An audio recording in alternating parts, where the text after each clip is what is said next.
मकरोनिया के battalion road स्थित राय hospital में उस वक्त हड़कंप मच गया जब ऑक्सीजन सिलेंडर उतारते वक्त सिलेंडर फटने से एक मजदूर की मौत हो गई और एक मजदूर घायल हो गया।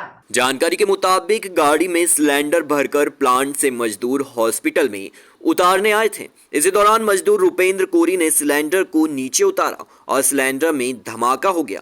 हादसे में रुपेंद्र की मौके पर ही दर्दनाक मौत हो गई। वहीं उसका साथी जितेंद्र घायल हो गया, जिसका इलाज चल रहा है। मामले की जानकारी लगते ही मकरोनिया पुलिस सहित विभाग के आला अधिकारी मौके पर पहुंचे और मामले को जांच में लिया। घटना कैसे हुई, फिलहाल यह जांच का विषय है। ये एक घटना हुई है, किसकी लापरवाही मानते हैं? गौरी गैस एजेंसी जो ऑक्सीजन सिलेंडर हमें प्रदान करती है, लगभग 4 बजे इनकी गाड़ी अस्पताल प्रांगण में आई होगी और उन्होंने अपने सिलेंडर उतारना शुरू किया। और जब वो सिलेंडर उतार रहे थे गौरी गैस एजेंसी वाले, तो जब 1 या 2 सिलेंडर बचे थे, तो आखिरी सिलेंडर जब वो उतार रहे थे तो उनके जो कर्मचारी हैं उसने जो सिलेंडर उतारा, उसने सिलेंडर उतारते समय जो लापरवाही की कि उतारते समय सिलेंडर ज़मीन पर जो पटका उससे वो सिलेंडर फट गया और उसकी सिलेंडर फटने के कारण उसकी मृत्यु भी हो गई। तो गौरी गैस एजेंसी को हमने बुलाया है, उनके मालिक को और उनको कि इस तरीके का ये आप कर्मचारी भेजे हैं आपने, ये पूर्णतः प्रशिक्षित नहीं दिख रहे थे, जिसके कारण उन्होंने मरने के बाद फोन लगाया। नहीं, जब उसकी मृत्यु हो गई तो हमने उनको बुलाया कि ये आपने कैसे एम्प्लॉय भेजे जो सिलेंडर ऐसे उतार रहे हैं। कितनों की मृत्यु हुई है, कितने घायल हैं? एक मृत्यु हुई है। क्या नाम है उसका? रुपेंद्र नाम है और एक व्यक्ति पैर में मामूली रूप से घायल है। तो क्या नाम है उसका? जितेंद्र। उसका नाम जितेंद्र है और जो ड्राइवर था वो मौके पर से तुरंत जैसे ही वो सिलेंडर फटा तो वो वहाँ से भाग खड़ा। ये कब से सप्लाई ले रहे हैं आप ऑक्सीजन की? इससे गौरी एजेंसी से गैस से जो हम सप्लाई ले रहे हैं लगभग हमारा 8 से 10 महीने। कितने सिलेंडर की आपके यहाँ अनुमति है, कितने रख सकते हैं आप? क्या है इसमें नॉर्म्स आप लेते रहे? सिलेंडर जो है वो हमारे पास अभी 50 सिलेंडर हमने उनसे मंगाए थे और हमारा तो खुद का ऑक्सीजन का टैंक है और उससे ही सारे पेशेंटों के पास ऑक्सीजन जाती है। फिर सिलेंडर मंगाने क्यों आवश्यक? ये कई बार जो आपातकालीन स्थिति में एम्बुलेंस या ऑक्सीजन से ही पेशेंट को शिफ्ट करना पड़ता है, इसलिए सिलेंडर रखना पड़ते हैं। और मेडिकेटेड ऑक्सीजन की सिलेंडर आयनॉक्स का हमारे पास है। कितनी मात्रा में रख सकते हैं आप? कितने सिलेंडर रख सकते हैं? सिलेंडर की संख्या बेड के ऊपर निर्धारित रहती है। जैसे हमारे पास 150 बेड है तो हम 75 से 80 सिलेंडर रख सकते हैं। अस्पताल की जगह पे सर इतनी बड़ी घटना हुई है, सुरक्षा के हिसाब से क्या व्यवस्थाएं थी?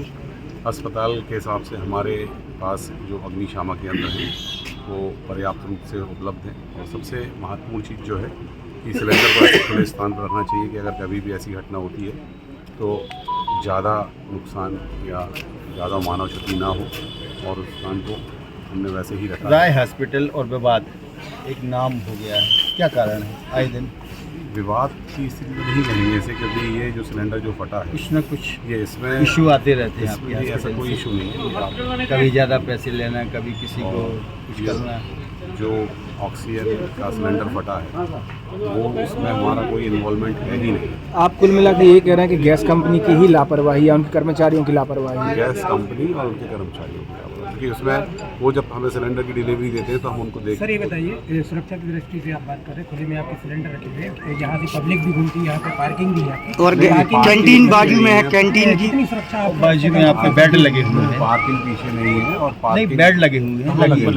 बेड ऊपर लगे हैं भैया, बिल्कुल वाइड अलग बेड ऊपर हैं, बेड ऑक्सीजन के नहीं पास सर, जहाँ पर आपके सिलेंडर रखे हुए वहाँ पर कैंटीन संचालित है आप? कैंटीन बीच में ऑक्सीजन रूम है भैया, जिसके गैस सप्लाई होती है और उसके बाजू में कैंटीन है।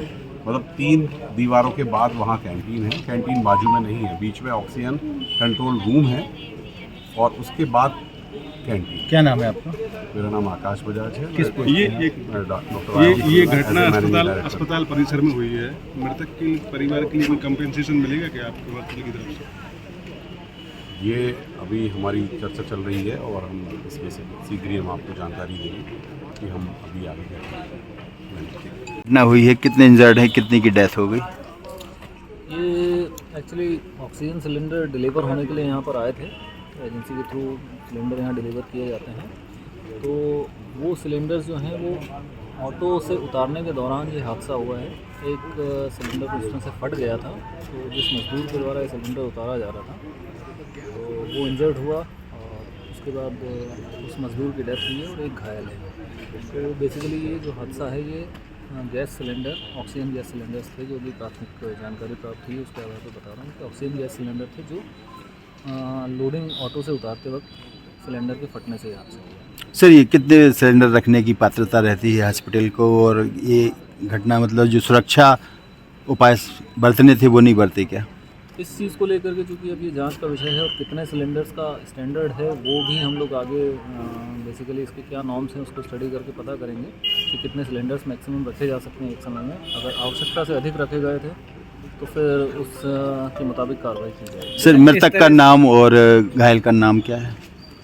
मृतक का नाम है रुपेंद्र कोरी, ये लोकल सागर के रहने वाले हैं और एक घायल है इसमें। सर, इस तरह से सिलेंडर फटना कहीं ना कहीं अस्पताल प्रबंधन की सी लापरवाही कहा जा सकता है या फिर गैस कंपनी की लापरवाही से कहा जाए? देखिए, ये लापरवाही किस स्तर पे हुई है ये पूरी तरह से जांच का विषय है और जिस भी स्तर से लापरवाही पाई जाएगी आगामी जांच में तो उसके आधार पर कार्रवाई की जाएगी। इस अस्पताल पर गौरी गैस एजेंसी जो है जिसने ये सप्लाई यहाँ पे किया है वो मतलब पहले से भी वो संदिग्ध एक बार और शायद वो कारखानों के लिए सप्लाई करते हैं और हॉस्पिटल सप्लाई तो ये जो आप बता रहे हैं हॉस्पिटल्स और कारखानों के लिए अलग अलग नॉर्म्स हो सकते हैं। बेसिकली ये सब जांच के विषय हैं। अगर अलग अलग नॉर्म्स हैं, हॉस्पिटल के नॉर्म्स के हिसाब से उन्होंने सप्लाई यहाँ नहीं किया है तो निश्चित रूप से उनके खिलाफ कार्रवाई। सर, कोरोना काल के समय कुछ एजेंसियों पर छापामार कार्रवाई भी की गई थी ऑक्सीजन सिलेंडर को लेकर, फिर दावा भी किया गया था कई एजेंसियों पर कि इनकी जांच होगी। कितनी एजेंसियां यहाँ पे अभी जांच के दायरे में हैं और कितनी एजेंसी ऐसी हैं जिनकी जांच हो चुकी है?